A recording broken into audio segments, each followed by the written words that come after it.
जो राज्य कार्यवाहक समिति के एक सम्मानित सदस्य है वीरेंद्र पासवान जी, जो खास करके दलित समुदाय के लिए लगातार अपने आवाज को पूरे दरभंगा जिला में आगे बढ़ाते रहे हैं, उसको अभिनंदन। हमारे बगल में सरवर अली साहब जो प्रदेश के महासचिव हैं और पूरे बिहार में अपनी एक अलग पहचान बनाए हुए हैं। हमारे बगल में माननीय प्रशांत किशोर साहब जी जो पधार चुके हैं, उनको अभिनंदन। हमारे बगल में अरविंद ठाकुर जी हैं जो पधार चुके हैं। हमारे बगल में जिला परिषद की अध्यक्षा श्रीमती सीता देवी जी है, उनके बगल में बुद्धिजीवी मंच के प्रमुख माननीय कार्तिकेय कुमार है। अब कार्यक्रम की शुरुआत करते हैं। निवेदन है कि या तो आप लोग बाहर में जाए, यानी तो शांति बरकरार रखे, अपनी जगह पर ही इस प्रेस वार्ता को देखे। धन्यवाद। नमस्कार साथियों,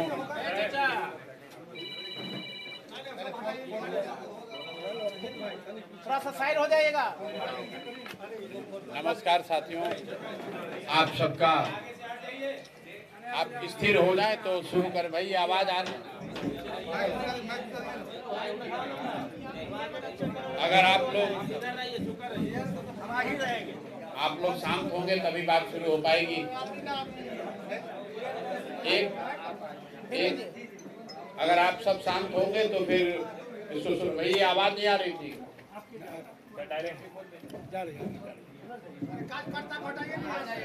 भाई कार्यकर्ता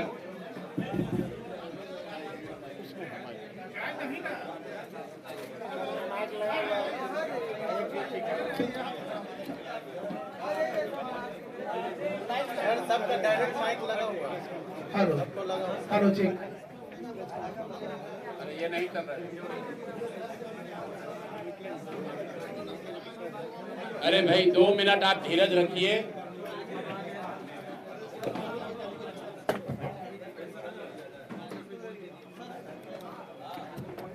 कहाँ चल रहा है, तुम देख नहीं रहे हो?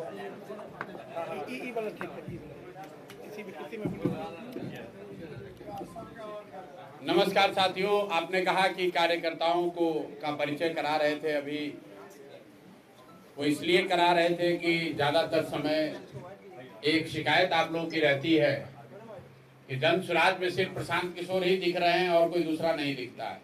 तो दूसरा कोई दिखता है तो उसको आप लोग देख भी नहीं रहे हैं। और जिन साथियों का परिचय कराया अभी केशव भंडारी जी ने, उसके साथ 2 और हमारे साथी जो युवा साथी हैं, बहुत पहले दिन से दरभंगा में लगे हुए हैं। एक हमारे पीछे खड़े हैं आमिर हैदर साहब, इनसे बहुत पहले दिन से, जब दरभंगा में मैंने काम करना शुरू किया है जनसुराज ने, उसके मजबूत स्तंभ रहे हैं। और आज यहाँ के प्रसिद्ध डॉक्टर मोहन मिश्रा जी के लड़के हैं उद्भट मिश्रा जी, जो जनसुराज का हिस्सा बने हुए हैं, बन रहे हैं। यहाँ पर औपचारिक तौर से आज इस परिवार का हिस्सा भी बनेंगे। और बाकी सारे साथियों से आपका पुराना परिचय भी है। मैं आपका धन्यवाद करता हूँ कि आप समय निकाल कर यहाँ आए हैं। आपके जो सवाल हैं वो आप सवाल कर सकते हैं। मैं अभी आधे घंटे 45 मिनट यहाँ पर हूँ, आप अपना अपना सवाल कर सकते हैं। अपनी कोई बात नहीं कहनी, अपनी बात तो 2-2.5 वर्ष से कह ही रहे हैं। पार्टी का सर, पार्टी बनने के बाद पहली बार आप दरभंगा आए हैं, कैसा है सफर आपका सर? और ये किस चीज के लिए आपने फिर से दोबारा शुरू किया?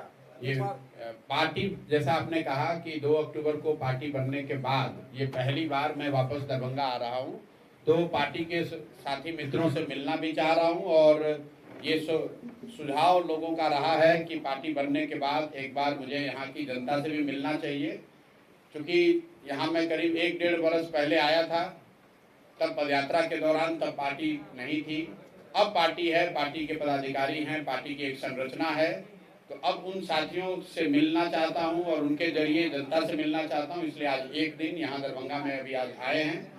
लेकिन मैं अभी दरभंगा में 3 दिन और आऊँगा, आने वाले 1 महीने के अंदर, 1-1.5 महीने में यहाँ दरभंगा में 2-3 बार और आऊँगा। और पूरे दरभंगा में जो भी साथी जनसुराज से जुड़े हुए हैं उनसे मिलने का प्रयास करेंगे। और यहाँ की जनता को जनसुराज के उद्देश्य से हम लोग की जो परिकल्पना है और चुनाव को लेकर जो दृष्टि है, उसको उस जनता से उसको साझा करने का प्रयास करेंगे। प्रखंड वार के जनसंवाद का आयोजन हो रहा है, प्रखंडवार जनसंवाद कार्यक्रम शुरू किया गया है, इसका क्या उद्देश्य है? नहीं, प्रखंड वाइज कोई कार्यक्रम नहीं शुरू किया गया है। 2 तारीख से जन सुराज विस्तार के नाम से कार्यक्रम चल रहा है, जिसमें जन सुराज से जुड़े हुए जो भी साथी हैं वो अपने घर पर 25-50-100 लोगों को बैठाकर एक छोटा संवाद करते हैं और उसके तहत बिहार में हर दिन करीब 1500 ऐसी सभाएं होती हैं, मीटिंग्स होती हैं। दरभंगा में भी वो काम चल रहा है। आगे 2-3 महीनों में आपको उसमें और विस्तार होता दिखेगा। प्रतिदिन मार्च के अंत तक 3000 बैठकें डेली होंगी, जो आप अभी देख रहे हैं। इसमें और विस्तार होगा। प्रतिदिन 3000 जगहों पर जन सुराज की छोटी बैठकें होंगी, जो लोग अपने घर पर, बरामदे में, दलान में या अपने गांव के स्तर पर आयोजित करेंगे, ताकि जन सुराज के विचार, इसकी सोच, इस पार्टी के प्रयासों को घर घर पहुंचाया जा सके। बिहार में चुनाव है और आने वाले वक्त में चुनाव की तैयारी पार्टियों ने शुरू कर दी। अभी तक तो आप भ्रमण पे थे बिहार में, अब आप पार्टी निर्माण कर चुके हैं। पार्टी निर्माण करने के बाद आज के परिप्रेक्ष्य में आप वर्तमान में बिहार की राजनीति को किस तरह से आंकते हैं और देखते हैं? बिहार की राजनीति को ऐसे देखते हैं, 2-3 बातें हैं जो कि बिल्कुल स्पष्ट है। पहला कि यहाँ की जनता बहुतायत मेजॉरिटी जो है वो बिहार में परिवर्तन चाहती है, बदलाव चाहती है। चाहे आप जदयू के समर्थक हैं, भाजपा के समर्थक हैं या राजद के समर्थक हैं, बड़ी संख्या में लोग बदलाव चाहते हैं। बदलाव चाहने का मतलब ये नहीं है कि हर व्यक्ति जन सुराज को चाहता हो, लेकिन बदलाव तो निश्चित तौर पर ज्यादातर लोग चाहते हैं।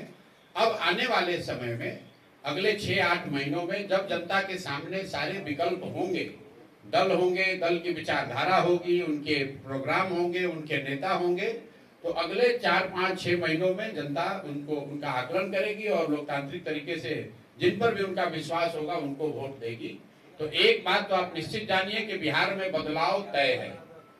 बदलाव का वाहक कौन बनेगा, जनता किसको मोहर लगाएगी, उस पर विवाद हो सकता है। कोई कह सकता है कि जन सुराज जीतेगा, कोई कह सकता है भाजपा जीतेगी, कोई कह सकता है राजद जीतेगा, लेकिन बदलाव निश्चित है।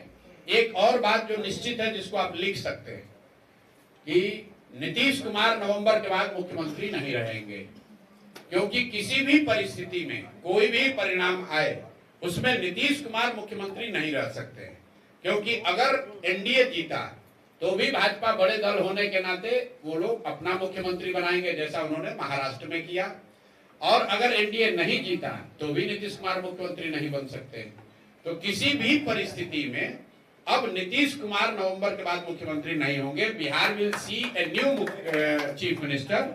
इसमें कहीं कोई दो मत नहीं है। कौन बनेगा, जैसा मैंने आपको कहा कि बदलाव निश्चित है, नीतीश कुमार के मुख्यमंत्री कार्यकाल का समाप्ति निश्चित है।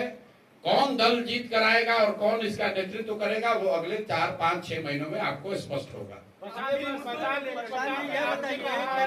लालू राज जो है नीतीश राज से बेहतर राज था, किसने कहा है? आपने। अब ये शब्द आपके हैं, किसने? हम तो हमेशा यही कहते हैं कि लालू राज और नीतीश के राज में कोई फर्क नहीं है। लालू जी के राज में अपराधियों का जंगल राज था, नीतीश के राज में अधिकारियों का जंगल राज है। लालू जी के राज में अपराधी गन लगाकर लूटता था, नीतीश के राज में अधिकारी कलम लगाकर लूट रहा है। हम लोग तो ये गांव-गांव घूमकर हमने 2 बरस कहा कि लालू जी के राज में जो अपराधी था वो रात में गन लगाकर लूटता था, नीतीश के राज में तो अधिकारी दिने में गन लगाकर लूट रहा है। और जैसे लालू जी के राज में अपराधी किसी से नहीं डरते थे, उसी तरह नीतीश कुमार के राज में भी अधिकारी किसी से नहीं डरते हैं। आप लोग भी रोज देख रहे हैं। तो दोनों जो राज है, इसमें फर्क कुछ नहीं है। जनता का हजामत दोनों में बना है, इसीलिए जनता दोनों से मुक्ति चाहती है। प्रशांत जी, आने वाला जो भी विधानसभा चुनाव है उसको लेकर के तैयारी चल रही है। आप प्रशांत जी ये बताइए कि आपके पार्टी से बहुत सारे उम्मीदवार रिज्यूम भेज रहे हैं आपको आगामी चुनाव में चुनाव लड़ने को लेकर के। दरभंगा में आज आप हैं, दरभंगा से भी बहुत सारे रिज्यूम गए हैं। दरभंगा को लेकर के क्या निर्णय कर रहे हैं? जो रिज्यूम ऐसा है, क्या विचार चल रहा है? जन सुराज में और दूसरे दलों में यही फर्क है कि अगर आपको उम्मीदवार बनना है जन सुराज में, तो आपको टेबल के अंदर कोई डीलिंग नहीं करनी है, कोई जातीय समीकरण नहीं बनाना है। आप बिल्कुल पारदर्शी तरीके से आवेदन दे सकते हैं और आवेदन देने के बाद अपने क्षेत्र में अपना नाम के नीचे संभावित उम्मीदवार रखकर आप जनता के बीच जाकर प्रचार प्रसार भी कर सकते हैं, ताकि जनता आपका आकलन करे, देखे, समझे और हम लोग को भी उसका फीडबैक मिले। मैं आपको रिकॉर्ड पर बता रहा हूं कि 12,000 से ज्यादा लोगों ने आवेदन दिया है बिहार में। 12,000 से ज्यादा लोगों ने जन स्वराज के प्रत्याशी बनने के लिए आवेदन दिया है। जन स्वराज ने एक प्रेस कॉन्फ्रेंस करके ये भी बताया है कि इन उम्मीदवारों का, आवेदकों का किस आधार पर मूल्यांकन किया जाएगा। और जून जुलाई आते आते हम लोग का ऐसा मानना है, हम लोगों ने घोषणा की है कि किसी दल से पहले जुलाई आते आते हम लोग सारे विधानसभा क्षेत्रों में अपने प्रत्याशियों की घोषणा उन आधार पर, जो कि हम लोगों ने अभी साझा किया है, उन आधार पर मूल्यांकन के बाद जो भी जनता जिसको कहेगी वो उम्मीदवार होगा। जन स्वराज में उम्मीदवारी का पैमाना जाति नहीं है, पैसा नहीं है। गरीब से गरीब आदमी भी, जो मैं 2 साल 2.5 साल से कह रहा हूं, गरीब से गरीब आदमी भी अगर क्षेत्र की जनता उसके नाम पर मोहर लगाती है तो जन स्वराज अपने खर्चे से उस आदमी को चुनाव लड़ाएगा। लेकिन हम लोग किसी बालू माफिया, किसी शराब माफिया, किसी रंगदार बदमाश मर्डरर को टिकट नहीं देने वाले हैं, उनको लड़ने का अवसर नहीं देने वाले हैं। व्यक्ति अच्छा हो, उसका चरित्र अच्छा हो, उसका काम अच्छा हो, गरीब हो, कोई दिक्कत नहीं है, उसकी जाति की संख्या ज्यादा नहीं है, कोई बात नहीं है। लेकिन जन स्वराज अपने इस सिद्धांत पर, बात पर कायम है कि अच्छे लोगों को ही चुनाव लड़ाया जाएगा। आने वाले समय में प्रशांत किशोर किस जगह से चुनाव लड़ेंगे ये तय पार्टी को करना है। मैंने अपने पहले प्रेस वार्ता में भी पूर्वी चंपारण में बताया कि प्रशांत किशोर दल से ऊपर नहीं है। अगर दल के सभी साथी मिलकर ये तय करेंगे कि प्रशांत किशोर को भी चुनाव लड़ना है तो चुनाव लड़ेंगे। दल के लोग अगर तय करेंगे कि दरभंगा से लड़ना है तो दरभंगा से लड़ेंगे। दल के लोग तय करेंगे कि राघोपुर से लड़ना है तो राघोपुर से लड़ेंगे। जो दल तय करेगा वो प्रशांत किशोर करेंगे, उसके लिए कोई चिंता की बात नहीं। दो नाम का चर्चा आ रहा है कि आपकी पार्टी ने कंफर्म कर दिया। किसको? डॉक्टर उद्भट मिश्रा है और एक है शोएब साहब है। ऐसा 2 नाम चर्चा में है कि उसको आप लोगों ने कंफर्म किया, क्या ये सही है? अभी 2 नाम कैसे कंफर्म करेंगे? सीट एक है तो 2 कैसे कंफर्म होगा? आपको सवाल चर्चा चल रहा है। मैंने आपको पहले बहुत सारे विधान मैंने आपको पहले कहा कि जन स्वराज में बिल्कुल ये पारदर्शी व्यवस्था है। आपको भी मालूम है, हमको भी मालूम है, दरभंगा की जनता को भी मालूम है कि कौन से लोग जन स्वराज की ओर से चुनाव लड़ने का आवेदन दिए हैं। अब अगले 4 महीने तक ये आवेदक अपने क्षेत्र की जनता में, दरभंगा के जनता के बीच में जाएंगे, काम करेंगे। और इस 4 महीने में हम लोग क्षेत्र की जनता से बात करके ये जानना समझना चाहेंगे कि जितने भी आवेदक हैं, इंक्लूडिंग जो नाम आप ले रहे हैं, इनमें जनता किसको ज्यादा पसंद करती है। जिसको जनता चाहेगी वो उम्मीदवार बन जाएगा। जिम्मेदारी मिलेगी आगामी विधानसभा में, इन लोगों को जिम्मेदारी मिलेगी। जिम्मेवारी तो अभी मिली हुई है भाई। दल कोई अकेले प्रशांत किशोर तो चलाते नहीं है। दल में काम करने वाले हजारों वर्कर रात दिन प्रशांत किशोर से भी ज्यादा मेहनत कर रहे हैं। तभी तो हम लोग की जो भी आप जन स्वराज का देख रहे हैं, 2 बरस में बिहार में किसी दल ने इतना अपना फैलाव नहीं किया है। तो ये विचारधारा की ताकत है, ये जन स्वराज की सोच की ताकत है। और सबसे बढ़कर जन स्वराज से जुड़े हुए हजारों कार्यकर्ता जो मेहनत कर रहे हैं, ये उनकी उसी वजह से है। वरना 2 बरस पहले कोई नाम नहीं जानता था कि जन स्वराज क्या है। आज घर घर में आप चर्चा कर रहे हैं। 2 बरस में कोई दल आज तक इतना तेजी से बढ़ा नहीं है बिहार में जितना जन स्वराज बढ़ा है।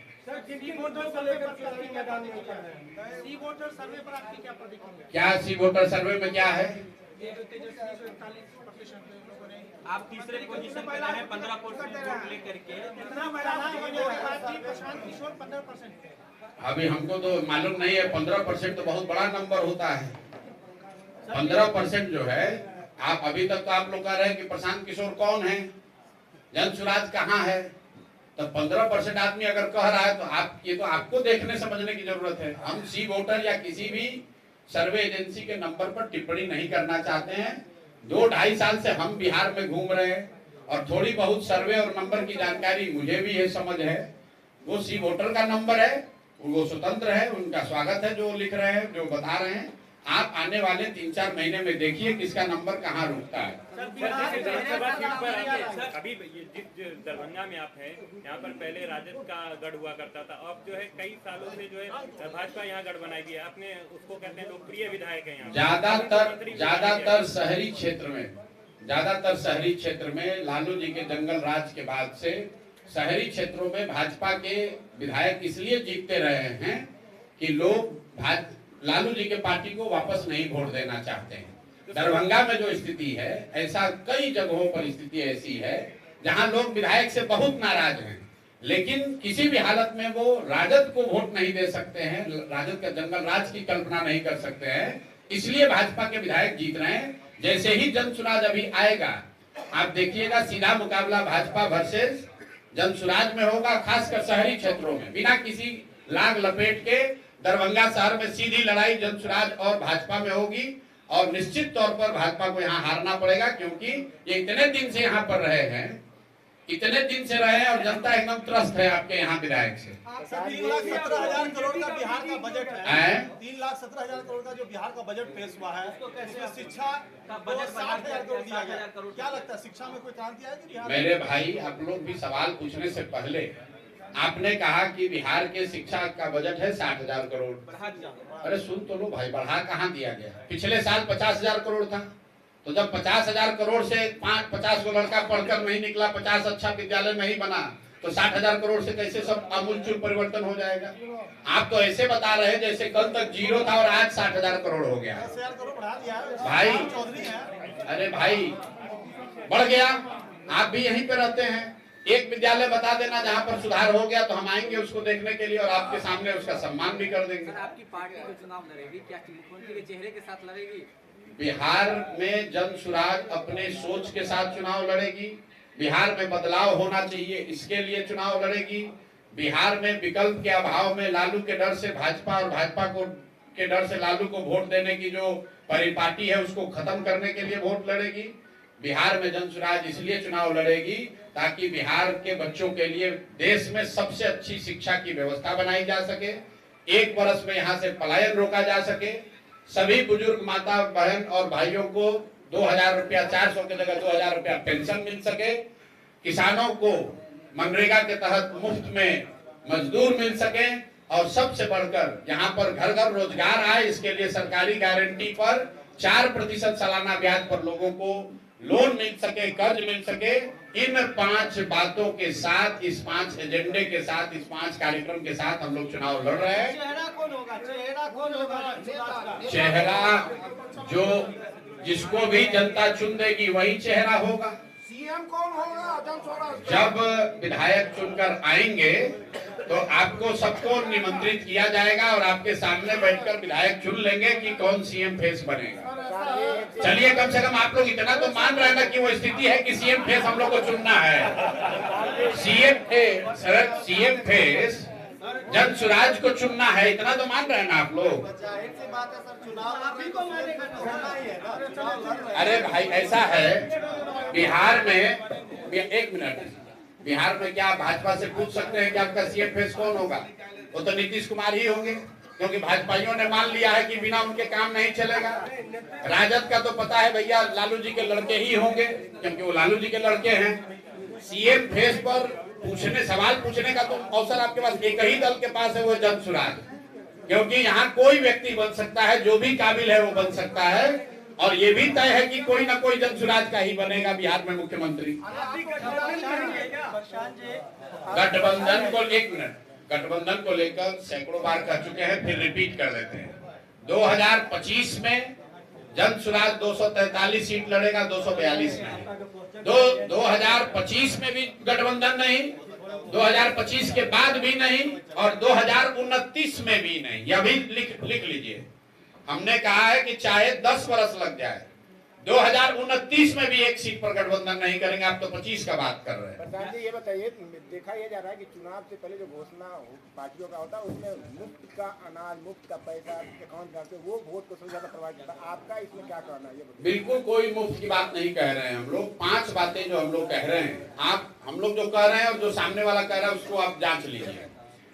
तेजस्वी जी ने कहा कि यहाँ की महिलाओं को 2500 रुपया महीना दे देंगे। अब आप लोग के सबके पास मोबाइल है, मोबाइल में कैलकुलेटर है, जरा जोड़ना शुरू कीजिए।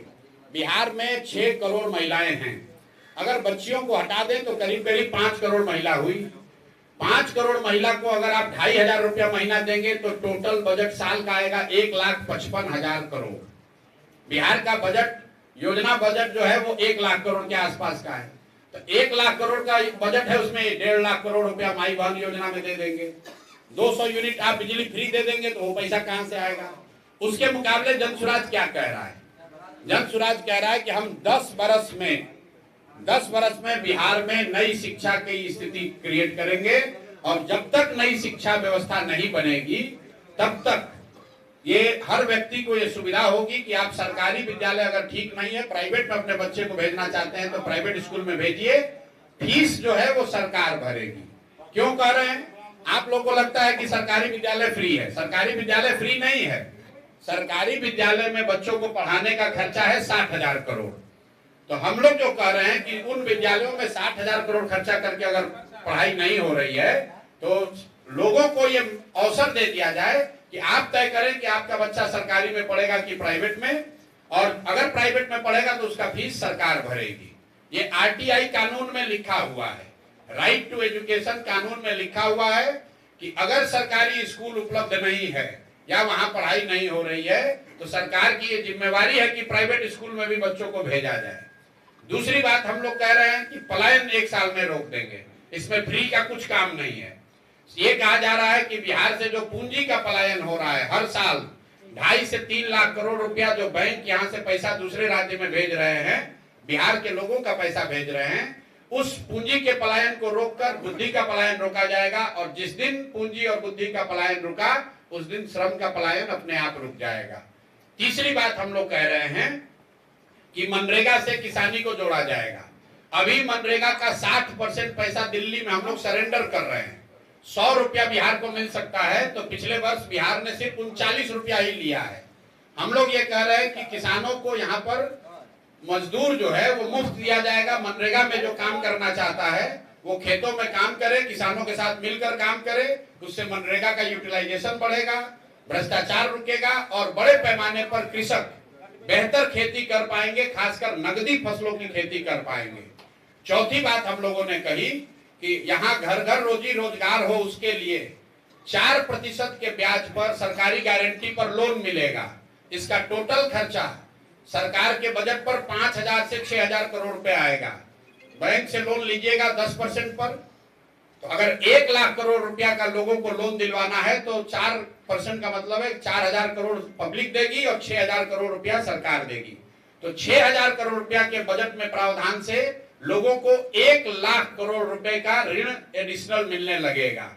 और अंतिम बात जो फ्री भी हम लोग कह रहे हैं, सिर्फ एक चीज, वो कह रहे हैं कि 60 साल से ज्यादा उम्र के लोग जिनको अभी 400 रुपया मिल रहा है उनको हम लोग 2,000 रुपया देंगे, विधवा और दिव्यांग इंक्लूडेड, और इसका पूरा खर्चा करीब करीब 12,000 करोड़ रुपया साल का आएगा। तो जो हम लोग की जन स्वराज की पूरी योजना है, इसमें बजट को देखकर सिर्फ 15 से 18,000 करोड़ रुपए ही हम लोग कह रहे हैं कि इन योजनाओं पर फ्री देने में या लोगों को पैसा देने में खर्च होगा। 80,000 करोड़ जो पैसा है उसको हम लोग चाहते हैं कि यहाँ की व्यवस्था, इंफ्रास्ट्रक्चर और बेहतर बिहार को बेहतर बनाने में खर्च हो। ऐसा नहीं कि 1 लाख करोड़ का बजट है और हम वादा कर रहे हैं 3 लाख करोड़ का। 1 लाख करोड़ का अगर बजट उपलब्ध है, क्योंकि 3 लाख करोड़ का बजट है, लेकिन सरकार के पास खर्च करने के लिए 1 लाख करोड़ रुपया ही उपलब्ध है, क्योंकि 2 लाख करोड़ रुपया तो इंटरेस्ट और सैलरी वगैरह में जाता है। तो 1 लाख करोड़ की योजना में, 1 लाख करोड़ की बजट में हम लोग सिर्फ 15,000 करोड़ रुपए की बात कर रहे हैं। सामने से तेजस्वी जी क्या कर रहे हैं कि 1 लाख करोड़ का बजट है, 2 लाख करोड़ रुपया वो फ्री में दे देंगे। तो आप तय कर लीजिए, बिहार की जनता तय कर लीजिए कि कौन सोच समझ कर बोल रहा है और कौन बिना जाने समझे बोल रहा है। वोट पर इसका प्रभाव पड़ेगा, ये हम बता। भाई वोट पर कोई प्रभाव नहीं पड़ेगा। हम आकर कहेंगे कि हम दरभंगा को अमेरिका बना देंगे तो वोट पर प्रभाव पड़ेगा? पब्लिक बेवकूफ है। अगर मान लीजिए, अगर आप कह रहे हैं कि हम 2,500 रुपया दे देंगे तो पब्लिक ये नहीं पूछेगी कि भाई कहां से दे दोगे। 1 लाख करोड़ रुपया जब बजट है, आप बिहार का बात छोड़िए, देश में कोई ऐसा राज्य नहीं है, इसको याद रखिए, दिल्ली और गोवा को छोड़ दीजिए तो देश में कोई ऐसा राज्य नहीं है जो अपने हर महिला को 2,500 रुपया महीना दे दे। कहां से दे दीजिएगा? पैसा ही नहीं है, कैसे दे दीजिएगा?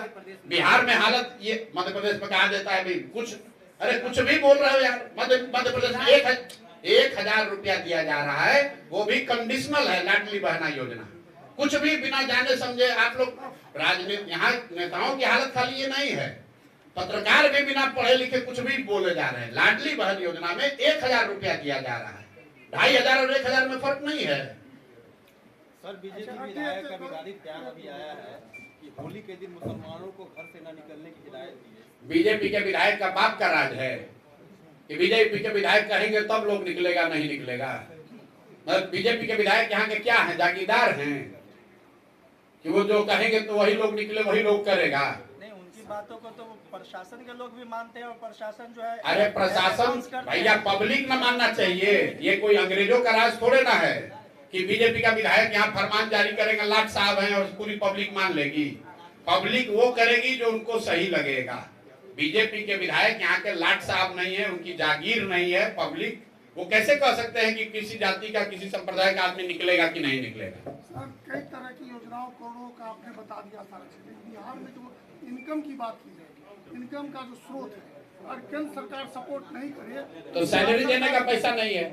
तो ऐसी स्थिति में आप कैसे इसको मैनेज? अरे बता तो रहे, इसीलिए यहाँ पर सिर्फ शराब और बालू के माफिया को अगर खत्म कर दिया जाए तो करीब करीब 25 से 30,000 करोड़ रुपया एक्स्ट्रा आने लगेगा। आप और हम देख रहे हैं, हम पहले लोग हैं, जन सुराज पहला दल है जो रोज कह रहा है कि जैसे ही जन सुराज की सरकार बनेगी हम शराबबंदी हटा देंगे। क्यों हटा देंगे?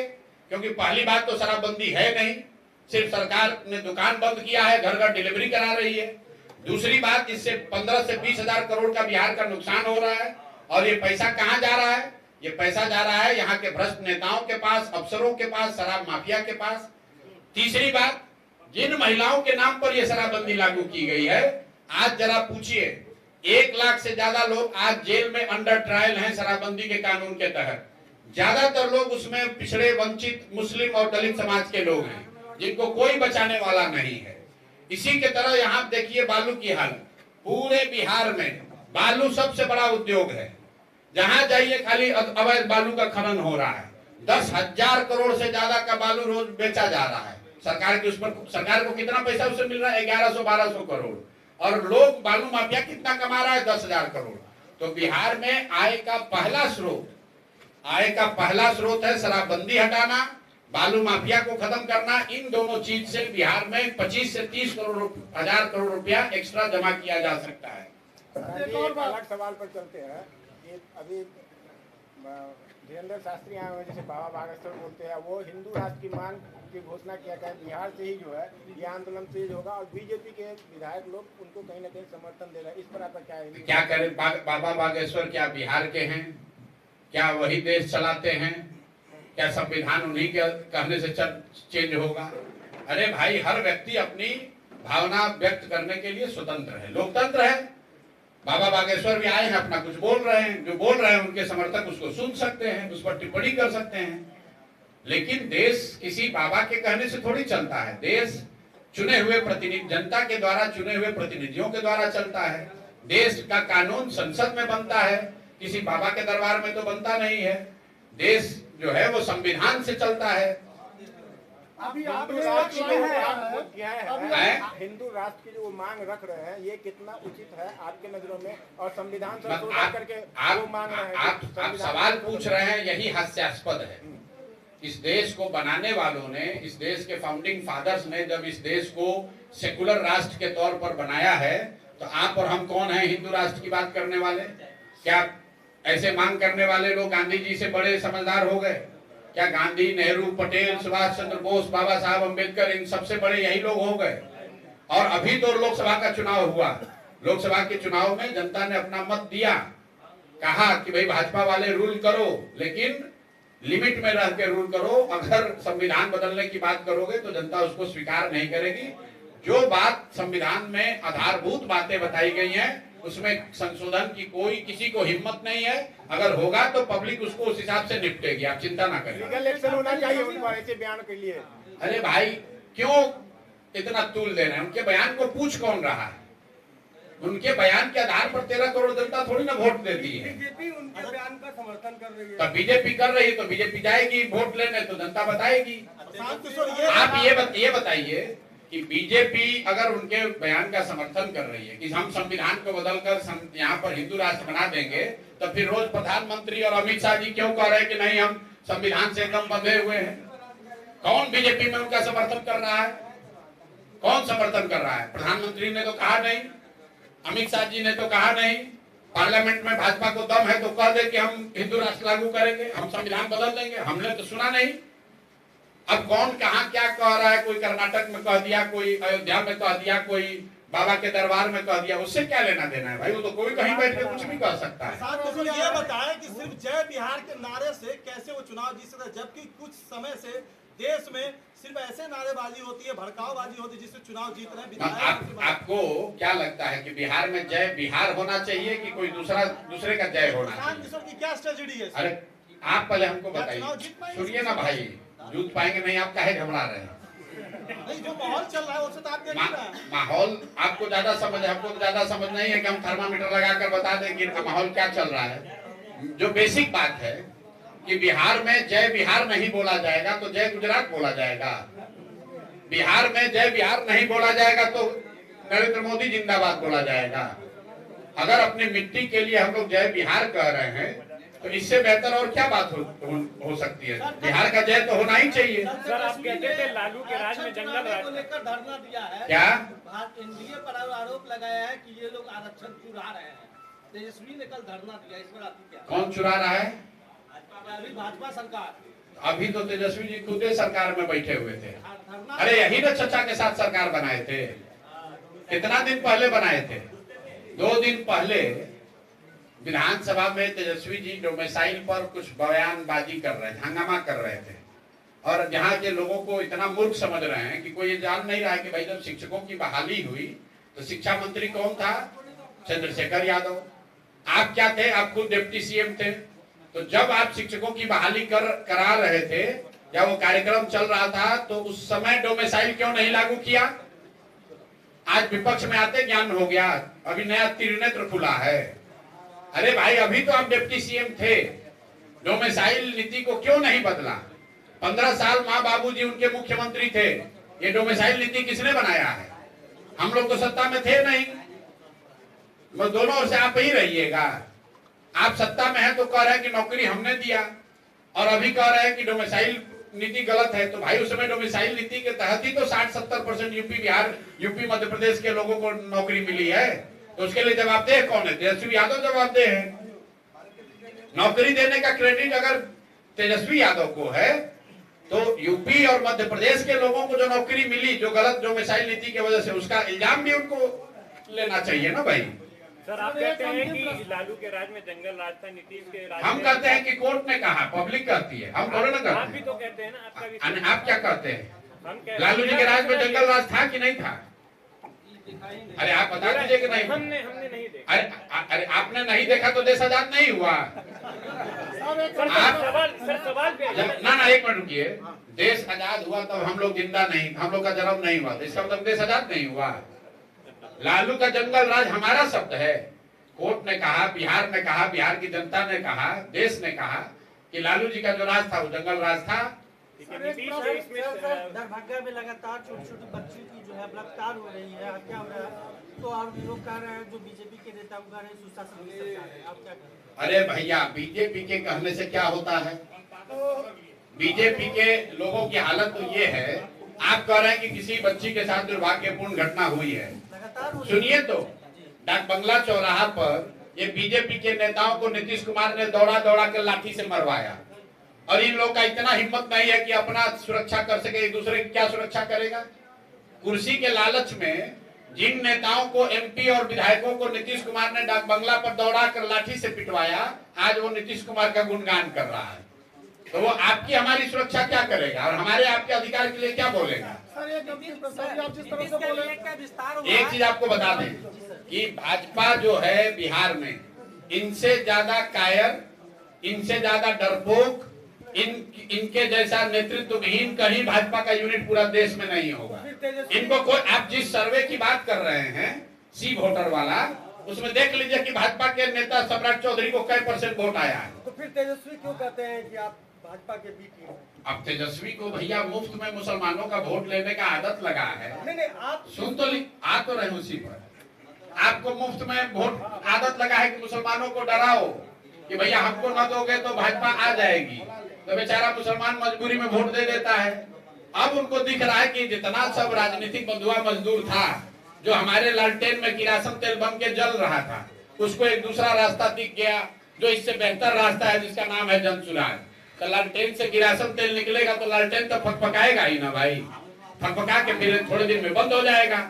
तो तेजस्वी यादव की जो लालटेन है, जिस दिन मुसलमान उस लालटेन से निकल गए, किरासन तेल निकल गया, उस दिन उसका बुझना तय है, इसलिए वो घबरा रहे हैं और घबराहट में कुछ बोल रहे हैं। सर एक बात अभी आपने लगातार बोला है कि भाजपा जो है नीतीश कुमार को सीएम पद नहीं देगा, एनडीए नहीं देगा पद, तो क्या नीतीश कुमार को आप ये सेशन दे रहे हैं, डरा रहे हैं कि नहीं अब जल्द से जल्द पाला बदल लीजिए? अरे भैया उधर लालू जी अब नीतीश कोई दरवाजा नहीं खोला है यार। पहले एक तो एक चीज आप लोग रिकॉर्ड पर नोट कीजिए, नीतीश कुमार आज तक जीवन में कभी भी भाजपा को छोड़कर चुनाव नहीं लड़े हैं, एक्सेप्ट 2015 जब मैंने लड़ाया था उनको महागठबंधन में चुनाव। नीतीश कुमार का राजनीतिक गुदा ही नहीं है कि वो भाजपा को छोड़कर चुनाव लड़ जाएं। वो भाजपा के संसाधन से, भाजपा की मदद से चुनाव लड़ते हैं, लड़ने के बाद पलटते हैं। आप तो यहाँ लंबी पत्रकारिता किए हैं, आप बता दीजिए जब नीतीश कुमार कोई चुनाव बिना भाजपा के लड़े हो, तो आप लोग का चुनाव से पहले कहीं नहीं जाने वाले हैं। तो अब भाजपा वाला भी जान रहा है कि इनका कहानी अब है खत्म। 42 को विधायक है, घट के 25 को 20 को से भी कम हो जाएगा, तो कौन उनको लेगा? नीतीश कुमार कोई फैक्टर नहीं है। यहाँ लड़ाई भाजपा से है, राजद से है, जनसुराज से है, नीतीश कुमार कोई फैक्टर ही नहीं है।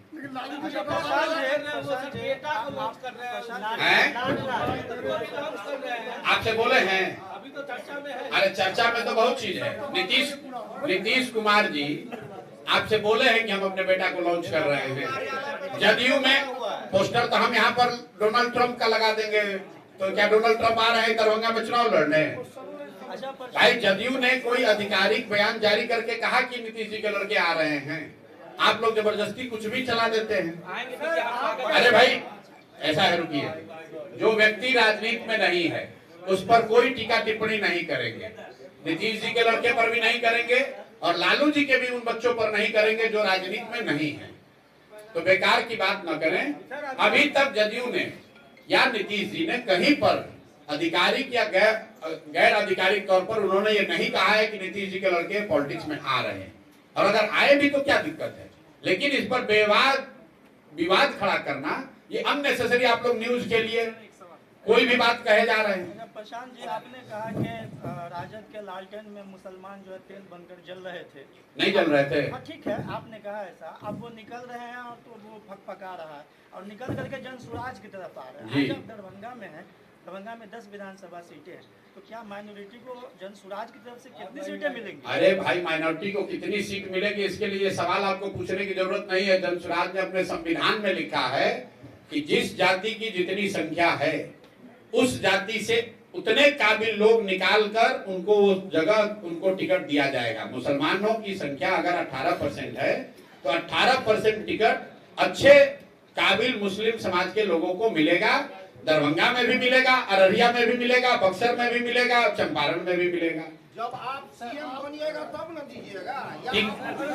टिकट देने के लिए सीएम बनने क्या जरूरत है? अब चलिए खत्म किया जाए।